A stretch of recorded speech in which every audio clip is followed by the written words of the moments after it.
qui explique est celui qui vient. Les étudiants ne sont pas toujours conscients de cette complexité, donc c'est ça qu'ils doivent apprendre.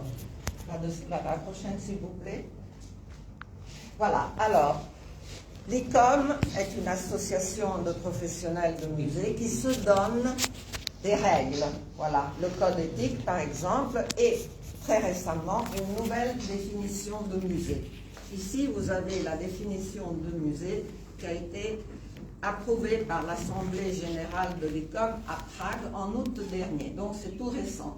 Et je voudrais attirer votre attention sur certains termes de cette définition. Un musée est une institution permanente, ce qui veut dire que les expositions temporaires ne sont pas des musées. Pour qu'on parle de musée, il faut que la collection soit permanente. À but non lucratif, voilà, le musée est au service de la société.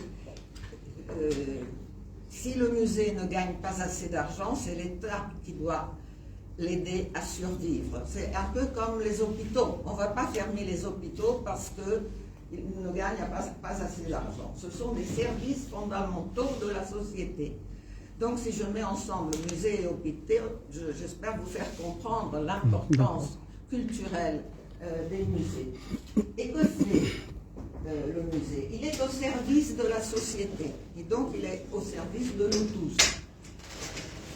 Et il se consacre, regardez, la recherche. Donc la recherche est très importante, il faut étudier ce qu'on a dans les musées, les objets, les reconnaître, définir leur histoire et comment ils sont arrivés au musée. La collecte, parce que le musée peut s'enrichir d'autres objets. La conservation, ça c'est très important parce que les objets des musées sont des objets matériels. Ils peuvent s'abîmer à travers le temps et donc on est censé les conserver d'une génération à l'autre. L'interprétation, ça c'est un terme nouveau qui est entré dans la définition parce qu'on peut voir le même objet de plusieurs points de vue différents. Vous savez qu'il y a toute une question maintenant sur la décolonisation. Alors le même objet, vu par exemple par la France ou par le Maroc, a deux histoires différentes. Et il faut réfléchir sur ces différentes histoires. Et exposition, parce qu'un musée n'est pas tel s'il n'est pas ouvert au public. On peut avoir des collections privées magnifiques, ce ne sont pas des musées, parce que le propriétaire en dispose et les fait voir à qui il veut. L'exemple de la duchesse d'Albe en Espagne est très significatif. Elle ne peut pas avoir de subvention publique parce qu'elle ne veut pas que sa collection soit ouverte au public. Donc elle renonce aux subventions pour garder toute la collection pour elle-même. Vous voyez, il y a plusieurs cas significatifs. Et exposé donc patrimoine matériel et immatériel. Parce qu'il y a des traditions qui sont considérées comme un patrimoine immatériel. Par exemple, la musique. Alors on peut collectionner des instruments de musique, mais la musique elle-même, c'est quelque chose d'immatériel. Alors on a rajouté ce mot immatériel.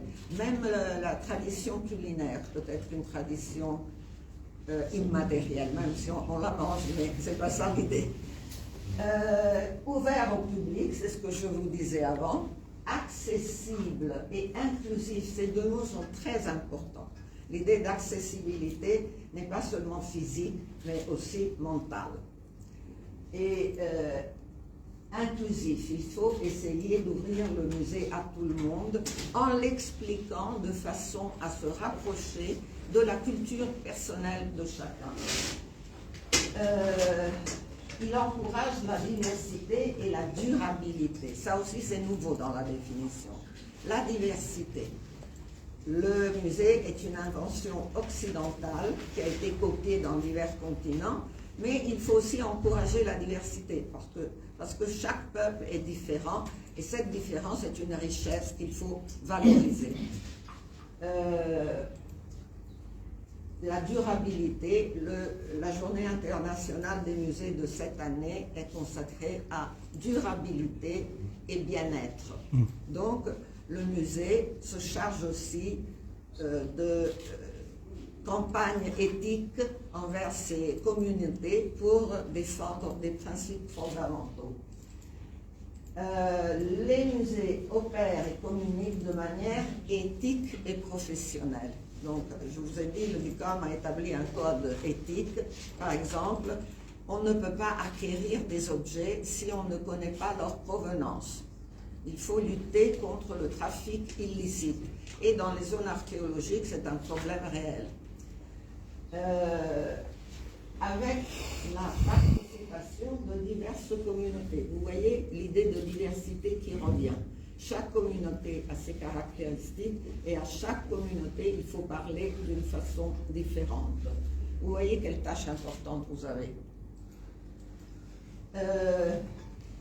Ils offrent à leur public, et regardez que le public est au pluriel. Dans le passé, on disait le public. Maintenant, en fonction de cette idée de diversité, on parle des publics. Des expériences variées, encore une fois, vous voyez tous les mots qui se prêtent à souligner la diversité. Des expériences d'éducation, et nous sommes là exprès, de divertissement. Il ne faut pas voir le musée comme un lieu sévère qui nous chasse. Il faut aussi s'amuser au musée. Il faut trouver des solutions pour que le public puisse être à son aise au musée. De réflexion, bien entendu, et de partage des connaissances. Et ça, c'est une ligne de recherche que Madame Colette Dufresne-Tassé a explorée depuis des dizaines d'années, la conversation du public et prendre une leçon de ce que les gens disent spontanément au musée. Donc, vous voyez, on peut avancer. Bon, ça, je prends un peu d'eau, excusez-moi. Je vous montre un chef-d'œuvre de l'art de la Renaissance italienne. Et alors, pour vous dire, si dans un pays catholique on demande qu'est-ce que c'est, tout le monde va vous répondre, c'est une Madone avec le petit Jésus-Christ. Ça, c'est déjà culturel. On pourrait dire c'est une femme, c'est une mère avec son enfant. Ça, c'est moins culturel par rapport à la première réponse, mais c'est déjà culturel, parce que ça veut dire que si on voit une femme avec un enfant, on décide tout de suite que c'est la mère et le fils. Non. Il y a beaucoup d'interprétations de cette image et elle rentre dans la tradition chrétienne. Parce que si vous regardez ici, vous avez Adam et Ève avec le fruit du péché originel. Donc vous voyez, c'est très symbolique parce qu'ici il y a le péché originel et sur le même axe, vous avez l'enfant Jésus qui se sacrifiera selon la doctrine chrétienne pour libérer les hommes du péché original. Vous voyez, tout ça il faut l'expliquer parce qu'autrement on ne comprend rien. À côté, vous avez ici, vous êtes Sainte Anne avec le petit Jean-Baptiste. Parce que le moyen, selon les chrétiens, de libérer les hommes du péché originel, c'est le baptême. Et Saint Jean-Baptiste, il s'appelle Baptiste parce qu'il a, si vous voulez, inventé le baptême, c'est celui qui nous permet de nous libérer du péché originel. Et bon, je ne vais pas trop me... regardez, oui, on me voit bien, je suis désolée. Il y a une très belle architecture, en partie faite sous forme de jardin. Vous voyez, il y a des plantes, et puis au loin, on voit un paysage. C'est une peinture très, très belle de la Renaissance italienne. Mais ici, regardez, la Vierge ouvre son manteau, et qu'est-ce qu'il y a sous son manteau? Un homme avec une cuirasse. C'est le duc de Mantoue, qui avait gagné une grande bataille à Fornovo, et donc il se fait représenter sous le manteau de la Vierge, ce qui veut dire que la Vierge le protège. Et regardez la figure, elle a les mêmes proportions que les figures des saintes, vous voyez. Donc ce tableau s'appelle Sainte Marie de la Victoire, il est au Louvre, et ça vous donne aussi cette idée, nous sommes tous contre la guerre, mais à ce temps-là, on exaltait les capitaines victorieux. Donc vous voyez quel change de mentalité il s'est passé. Nous sommes à la fin du XVe siècle, imaginez. Si vous, la prochaine s'il vous plaît.